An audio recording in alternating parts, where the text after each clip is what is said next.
The time for decisions has come and gone. Well, we didn't make any, and it's pretty much too late now. So sit back or sit up. Well, pretty much any way you want, because it's really none of my business. But anyway, because it's time for the show like no other shows, to the extent, you know, this is our show, meaning, you know, me and myself and my uncle, who happens to be the star of the Red Green Show, Red Green.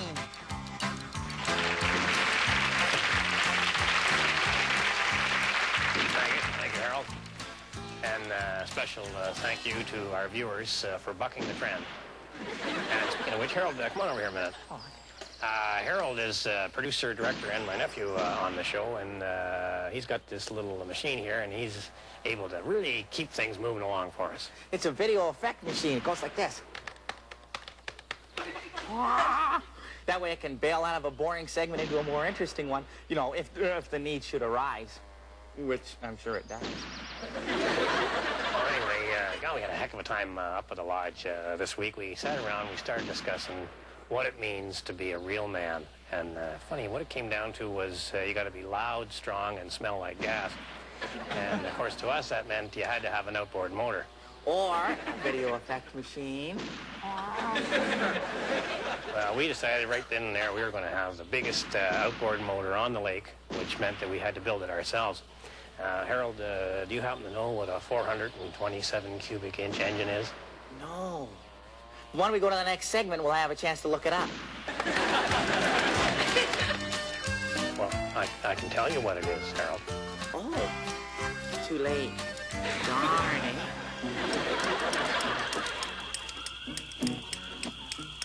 On a clear summer night when the warm summer breeze comes down to the water and rustles the trees, a bunch of us meet there and strip to the buff.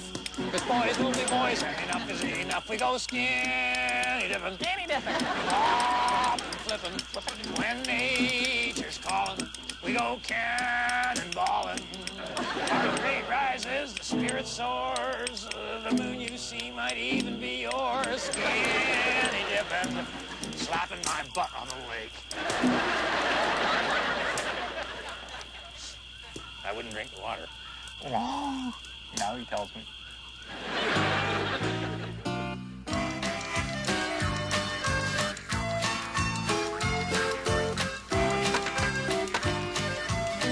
This week at the Handyman Corner, what I'm going to show you is how to operate this powerful electrical device.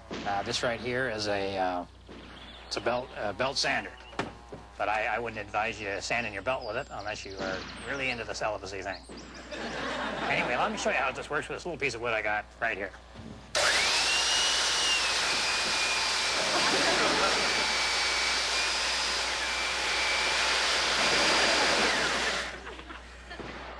That reminds me, I wanted to talk about safety goggles. Anyway, so there's something else you can do with the sander. It's good for sanding a big flat surface, like a door here. Now with the door, the first thing you have to decide is which way is the grain going.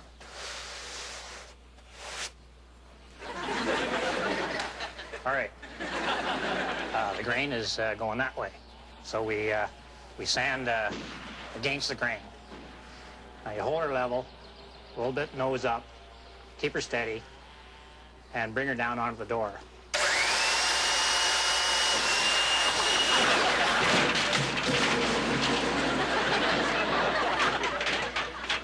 All right, that's right too. I forgot.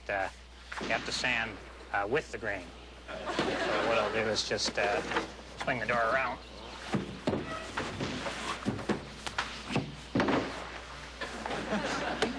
All right. Now, get the sander going and drop her down onto the door.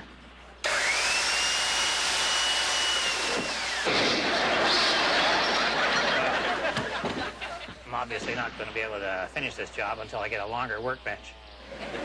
So, until next time, remember, if women don't find you handsome, they should at least find you handy.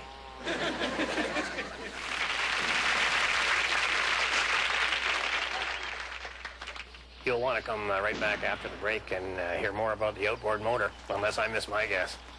Which is quite possible, in my opinion.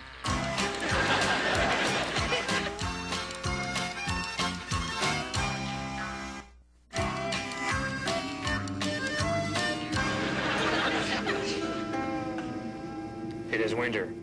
Children's laughter at the front door. They tumble into the house. Boots off, hats off, sweaters, snowsuits, scarves, and mittens are peeled away. Hey, these aren't your kids. As I was saying, about building our own outboard motor, we were lucky enough to get our hands on a 427 engine, which fell out of a friend's car when Buster Hatfield did an oil change on it. And well, the insurance paid for everything, so we ended up with the motor. We figured it'd be ideal to build an outboard around that. So next thing we needed was a drive shaft. We decided to use our shower rod because we weren't using it because we don't have a shower curtain, because we don't have showers, because we don't have hot water, because we don't have water. So when you get a motor that size, it's just be wasted on a normal size prop. So we had to think of something a little bigger, like a ceiling fan. So we hooked the whole rig up there and put it all together with the handyman's secret weapon, duct tape. And then we mounted her on the back of the aluminum boat. But you know, golly, the weight distribution was kind of off on that, so we ended up turning the whole front half of the boat into a gas tank. Well, Uncle Red, next segment's all ready. Well, I don't care, Harold. Oh, okay. What'd you do that for? Well, you said you didn't care. Make up your mind. Jeez. Red Green? Yeah. Is that really you, or is it Yeah. just another hallucination? No, it's not a hallucination. Hallucinations don't have professional TV cameramen following them around. Oh, that's right. Well, please excuse the mess. I've been changing things around a little. Yeah, you have changed a bit. You know what they say, Yeah. change is as good as a vacation, and Yeah. I haven't had a vacation in 13 years, and I figured, why not have a change? Gosh, 13 years without a vacation. Yeah. Boy, well, that's something, huh? There's a word for that, isn't there? What is Yeah. it? Dedication? Sure. Yeah.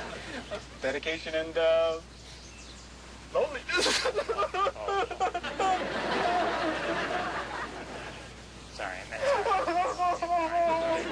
right. No, that's okay. Don't worry about it. You know what I miss the most? What? TV. Oh, My yeah. favorite TV shows. Yeah, You know, yeah. Laverne and Shirley. Yeah. Welcome Back, Kotter, Hawaii Five-0. Yeah.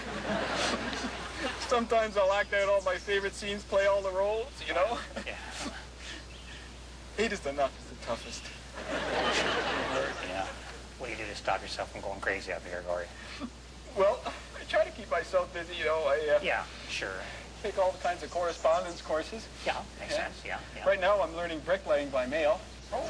Yeah. You know Winston Churchill enjoyed laying bricks? I didn't know that. Yeah. And I'm learning a second language, Beaver. Yeah. It's a great language. I'm picking up from the beavers down by the river. Okay. Yeah, and Beaver is easier to learn than German. Oh. Whereas German will have 3 genders, Beaver only has 1. So it's a lot like English in that way. Yeah. And a lot of the words are similar. The Beaver word for thunderstorm, for instance, is... It's close. Yeah, do you know there are over 40 different Beaver words for tree stump? Gosh, sakes. Oh, it's a rich language, Red, especially when it comes to trees and bark and rutting, or as we say. Huh? Isn't that great, eh? Yeah. Well, and the beavers don't have a word for transmission, Red. Well, they don't. But they don't care. No, they wouldn't. No, like the beavers have a saying. What does that translate as? Let's chop down this tree and drag it to the river. Okay, Gord, I think we got to get going here, but thanks a lot for your time. We want to get you back to your work. No, no, it's all right. It's okay. We'll come back another time. Okay. Yeah. How about Saturday then, huh? Well, we'll see. Yeah? Great. See. Okay. Is 4 o'clock okay with you? Well, I'm going to have to get back to you on that. Okay. All right. Just slap your tail in the water. Yeah, I'll look forward to that.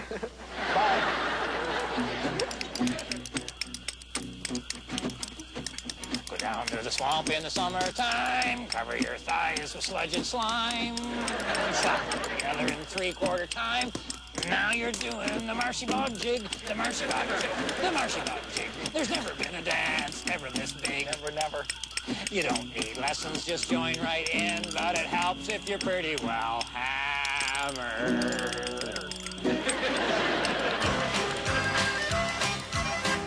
Oh, Uncle Red, this is great. Excellent. It's mailbag time. You know, but I found the letters a tad repetitive. based on the demographics. You know, we're skewing 40 plus. So I've selected some letters from some teenagers to give this segment more of a now feel to it, you know? You don't have to. Just read the letters, Harold. I'll just read the letters, I suppose. Here's letter number 1 from our viewers. Dear Red, I'm a 14-year-old girl who's never seen your show because it's like totally gross. What do you think of New Kids on the Block? Are they excellent or what? Seriously, what's so great about math? I think it's like totally gross. Who's the nerdy guy who says he's your nephew? The guy is like a major doofus. Signed, Amanda. What's a doofus, Harold? Oh, a doofus is like a stud, like a really cool, nifty guy. Ah, doofus. Right, well, Amanda, I don't know if there was a question in your letter. I certainly didn't hear one, but if there was, the answer is no. That's excellent. Communicating with the young people of today, that's excellent, Uncle Red. Letter number 2 from another teenage viewer. Dear Red, we enjoy the Red Green Show every week. You never miss an episode. Many teenagers think you're an old fogey, and they make fun of you. But we think the Red Green Show is entertaining and informative about things that concern young people. Signed, Doug Holes, Gymnasium, and IP Daily. That's excellent. You're listening to you, you're getting to the people of today. That's excellent. Yeah. Well, maybe someday I'll be a doofus, eh, Harold? I can help.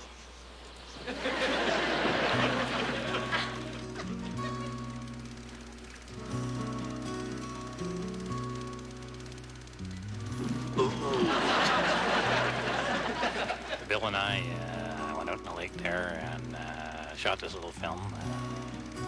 Really wanted to show you what it's like to try and portage a canoe. But of course, first we had to land the canoe before you can actually do the portaging. So, well, you know, luckily Bill had the rope. Maybe should have untangled that. And then, well, I don't know what he had in mind there. And I tried to paddle the dock out to Bill as he's bringing the canoe in. But God, it was a beautiful day. Oh, we finally just got him up there somehow, I guess. He tried to pull her up this way. Now, interestingly enough, water goes in the back of the canoe, and my God, she gets kind of heavy. I gotta hand it to Bill, because you really don't know what's in that water. I know there's a lot of dead cattle in there, and some vehicles, and I think a couple of old lodge members are down there. Anyway, we eventually got her up there. I thought we would just pull right up on the dock from the side, a little different angle, and then we'd have it to work with to do this. Well,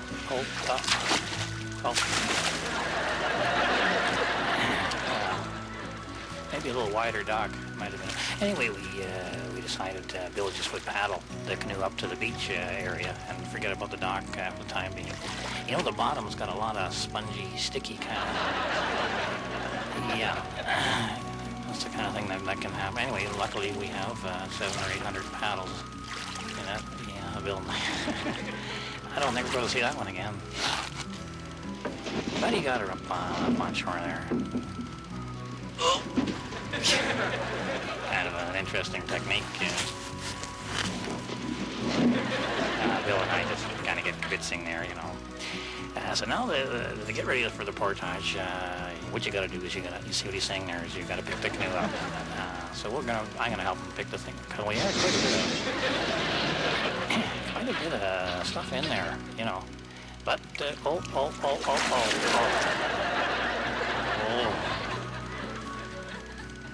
Yeah, he's all right. So next thing we do is we're gonna pick it up from the side rather than from the end, and we got a lot of the crap out of there. Oh, Bill. You know, they're just not making the canoes the way they used to. They're a lot stronger now. Your old birch bark there would just, I think, collapse under that kind of strain. But you got the aluminum over the fiberglass. Just, well, you know, Bill will vouch for the